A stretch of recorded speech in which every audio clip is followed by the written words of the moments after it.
At Total Pharmacy Care, we fill your prescriptions and answer any questions about your medications. No distractions and no long lines. Tell your doctor to send your prescriptions to Total Pharmacy Care. Before we get started, I want to say thank you to our sponsors, Presbyterian Homes of Cedar Creek and Good Shepherd at Phelps. If you're looking for quality care for loved ones, look no further than Presbyterian Homes of Cedar Creek and Good Shepherd at Phelps. Both facilities treat your loved ones with care and respect. They offer therapy, daily activities, exquisite cuisine, a home-like setting to make your family members feel at home. Call to schedule an appointment today at Cedar Creek. Call Jessica Thacker at 432-8243, and at Good Shepherd, call 456-8725. Caring for your loved ones is what we do best, and we're joined always by regional sports editor for the Appalachian newspapers, Randy White. Josh Blankenship is back, and special guest for the week, Wes Wilson, came over from Mingo County to tell us a little bit about some of the work he's been doing over there. For people who don't know, Wes does a little bit of everything. Yeah, I can't possibly say everything this guy does. I don't want you to. So we'll just talk about these helmets that are sitting here in front of us to begin with. Everybody's probably like, "What are these awesome helmets here, and why?" Wes, just kind of talk about these helmets and why they're here. So a little background here, guys, is basically, I'm a graduate of Mingo Central High School. I was at Williamson for 3 years, and then was at Mingo Central my senior year. After my senior year of football, Coach Kinder up there was still up there. He said, "Man, I need some help." And I said, "What's going on?" He said, "Well, the first year at Mingo Central, we had this, and I hate to call it this, but this is what it was. We had this bearded lumberjack logo that was on our helmets. And it was kind of the first year it was just thrown together, and we wanted to put it on there, and it was thrown on the helmet. It wasn't a really popular thing. So kind of Coach Kinder said, "Figure us out something."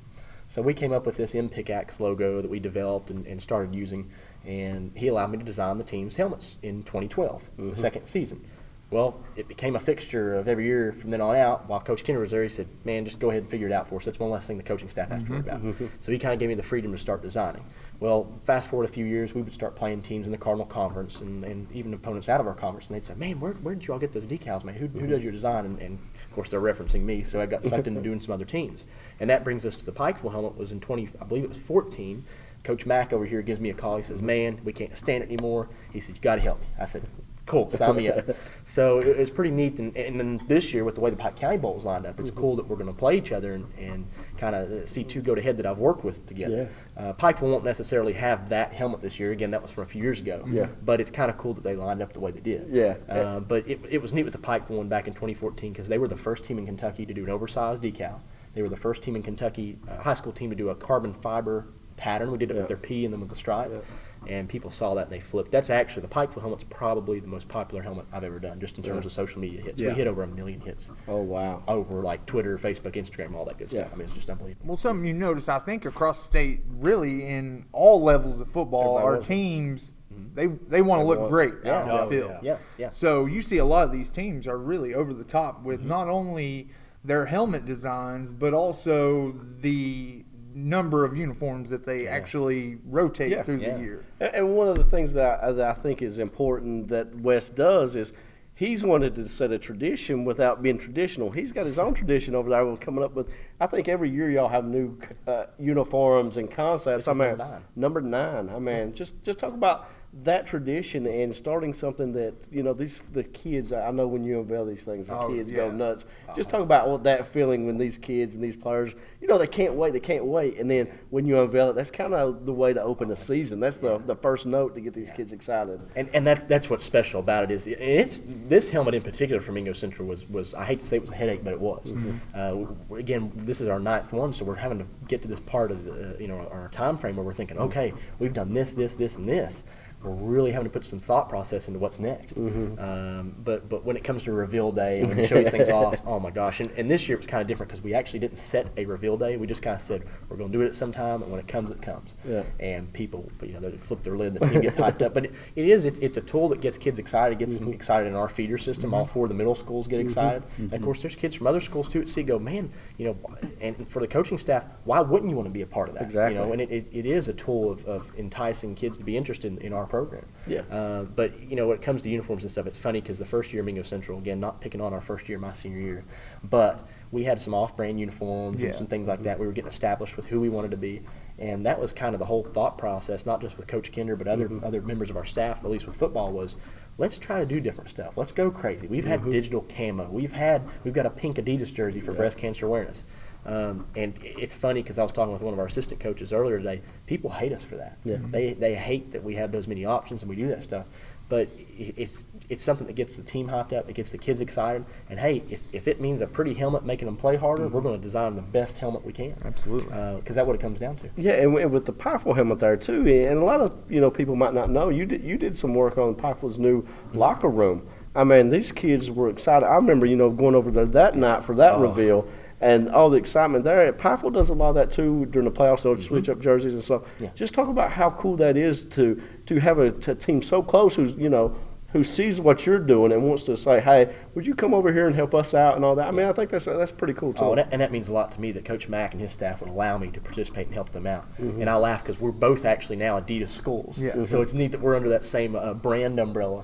And, of course, being a former Williamson student, I told Coach Mack first time I talked to him, I said, man, this maroon, we love the blue now, but that maroon's got some roots. Yeah. But it's really cool, and that project with working with the locker room is just amazing.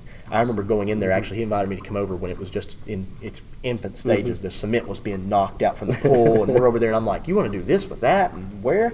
And then to go in there, like you were saying, that day that we revealed it, and actually – and I'm not saying this because you're the newspaper guy rubbed in, but I was the first camera in there. Yeah. So we got in there with camera rigs, and we're shooting the video for them and all that stuff. And you're walking around going, this is in Pikeville, Kentucky. And I'm not taking anything away from Pikeville or Eastern Kentucky or Southern West Virginia, but you think how blessed are we in this region to have something like that, the kids at that school. I mean, that rivals college locker rooms. I mean, it might not be to the level of a UK or Louisville, but it isn't far behind. No. It's not far behind. They've added, the LED lighting. We have the graphics on the ends of the lockers, which that was cool before we even started thinking about the locker room. We had shot those graphics, which are on the ends, and like one of them's, the numbers in the jerseys represent something to the team. So it's not like we just put a random thing on the wall. There's actually meaning behind it. That's what I love is with these designs and with the uniforms, whether it's uniforms or helmets, put a little deeper meaning in there. There's a reason we're putting this where we do. There's a reason we do what we do and how we do it, not just throw it on there because it looks cool. And the other thing that I really like, and seeing all these other schools, you see teams like Shephard Valley who's getting work to their locker room. They're getting their dome decals. And it goes to Shephard Valley, it goes to Phelps, it goes to basketball, locker rooms. It's going everywhere. And to know that you might have helped influence some of these other schools. I mean, that is really cool, I think, and just kind of talk about that feeling because, to see people recognize what you're doing and it spread and it kind of creates excitement more and more, even if you're not involved, the initial one you had a hand in. Just talk about that a little bit. And that's a really cool point that you bring it up like that because a big thing when we started doing this for Mingo Central was the question we got was, how does a team in Southern West Virginia that has, barely any funds or not large economic support pull this off? And we're like, guys, you don't realize what we're doing is nothing out of the realm of anybody could do it. Yeah. It doesn't matter if you're a class single A school or a class 6A school. You can pull this off. It's just knowing the right people and working with them. And to jump around here, a few years ago we used to do the 3D bumpers on the front of the helmet. Found a guy, he does all the NFL teams bumpers. Talked to him personally on the phone. He said, sure, we can do some for Mingo Central. He did them for us. It didn't cost us a few $100. Yeah. And it was something, we were the first team, actually one of the first high school teams in the country to wear a 3D nose bumper, which was just awesome. Yeah. But, and we're going to bring those back, I believe, soon. How about that? Not this year, but soon. But yeah, it's neat to set the trend, and it's neat to see teams that most people, like you're saying, wouldn't expect. They're like, oh wow, I didn't think they would pull this off, Or and it's neat because like the other day we saw Coach West down there at Phelps revealed their new helmets and those new uniforms. Clean look. I love that. The gray with the blue. Oh man, that looks good. Yeah. I mean, and we're excited for him too because I hate to go back to the maroon here, but Coach West is a Williamson boy, so he's got that Williamson connection. But it's neat to see again. You create that contagious excitement. We're actually seeing that with, we were talking a little bit before the camera came on of the basketball floor designs. We redid our floor at Mingo Central. Did a gray floor instead of the typical natural wood floor. And we're starting to see other schools in West Virginia at least show interest in floor designs. And it's crazy because like when we did the Mingo Central floor, basically came up with a big template on a computer and finalized it. Coach said great, boosters said great, school administration said great, sent it over to the people who do the floor. They printed off a giant template the size of this room, smacked it down there and started doing their thing. And it was that. So again, a lot of these things, you look at it and they think, oh wow, we can't afford this, we can't do this. Actually you can. It's just really getting the right people networked together and to pull stuff off, and that's what we found with the helmet designs, at least for Mingo Central and for other teams, is it's just knowing, oh, here's my guy that does this, here's the people who do this, and you build that. Once you build that family and those relationships, it gets exciting. Yeah, And before we move on to anything else, when we're talking about Pikeville, Mingo Central, Pike County Bowl coming up, talk about how exciting that is to have two schools that close, that explosive. I know me and Josh have talked about this summer. Like we can't wait to this game because it might be 50-something to 50-something. It might be the first team to 60. Who knows? Because both teams are that explosive. Just kind of talk a little bit about this Pike County Bowl matchup and how excited you are and the folks at Mingo Central, because I know you and the coaches over there are so close. So I cannot put into correct words the excitement for Pike County Bowl. I can't, because being someone who grew up around here and always heard of Belfry playing in the Pike County Bowl and Pikeville, and Pike Central, Phelps, all of them. Yep. Not to say we were jealous, but it was like, man, it would be cool one day to be that. Of course, the days of being in Williamson, there was no way we were going to get the Pike County Bowl. We were too small of a school; it just didn't work. But I would venture to say every year we've existed at Mingo Central, we've wanted to participate. And then last year we got the call that this thing may line up, and it was Christmas. It was awesome. It's like, we don't care who it is, we're in. It's just great, and it's just being a part of it is so exciting because we've seen it, the media coverage it gets, the excitement it gets, the fan support that comes. Yeah. I had a lady up at the football field the other day. She says, "I reckon I'm going to be there about 3:00 to get my seat." And really, she should. Yeah, She should. You all know. Especially when you look at the matchup of both teams, like Mingo's coming off last year, they were averaging a little bit north of 45 points a game. Yeah. What's crazy about that stat that you bring that up? I was looking through. We had this a company as a preview of the statewide football thing. Yeah. Mingo Central, I didn't know this until I looked at it, was the third highest scoring offense, regardless of class in the state. Yep. Now, defense was a little bit of a different topic, but still, though, amongst all classes, Martinsburg, Spring Valley, these AAA schools that are much larger than us, And Mingo's been that way for the past 4 to 5 years. Last year was the shocker because nobody knew anything about Damon Gold. Talk about, for anybody who's not seen this kid play, and if you've not seen his play, go watch this kid play at some point this year. Anybody who's not seen him play, just kind of talk about the dynamics he brings and the offense with Drew Hatfield back there, another big-time athlete from Mingo Central. Just talk about that a little bit. And you'll hear it, for people that are unfamiliar with Dillon, a lot of them call him Day-Day. So if you hear him called Day-Day, now you know who that is, guys. but Day-Day's just, he's special. He's got, what I like about Day-Day, and he'll laugh at me saying this about him, but he's got some meat on him. He takes some hits, and that's last year what I was most impressed with him was there was a lot of times where the staff was able to do a few runs and kind of quarterback keeper stuff and just let him take the ball and take a thump, and hey, he'd get back up and fix that chin strap, and he was good to go again. And whereas, in previous years at Mingo Central, there was a few people where, man, they take a hit, some of the hits he took, they're going to be laying there for a second or maybe out of the game. Yeah. So I think one of his advantages is his toughness, and what I like about him that I'm seeing is he's grown a lot. And not necessarily size-wise, but mentally and understanding what he's got in front of him. His maturity level. Yeah, his vision's gotten a lot better. And that's what, if you're asking me what he needs to improve on, and he'd tell you that, is getting his vision and understanding what he's got in front of him. But he continues to do that. Man, he's going to be special. His yardage totals, he's going to blow everybody out of the water we've ever had. And you kind of hate that for some of our previous guys, but it's like, this is crazy. Well, if anybody's numbers come in and they rival Jeremy Dillon, they're doing something. Yes. Because we all know exactly. what kind of athlete Jeremy Dillon was. Yeah. And, led Mingo Central to their only state championship so far. Yeah. Playing Division I basketball at Marshall now. Just talk about, covering him and taking the photos of him and getting to know him over the years. I think last year was really a shocker for everybody because the standard he did set. Oh, and the bar, we knew that. The bar was so high. That's the only problem, I think, with winning a state championship like that is you go 14-0, you beat every team by 25 points. Your bar is so high that next year, going into 2017, it's like, oh, man, we really got to How do you top it? Yeah, and you really can't. You can't, unless you do it, I guess, 3 years in a row or something crazy.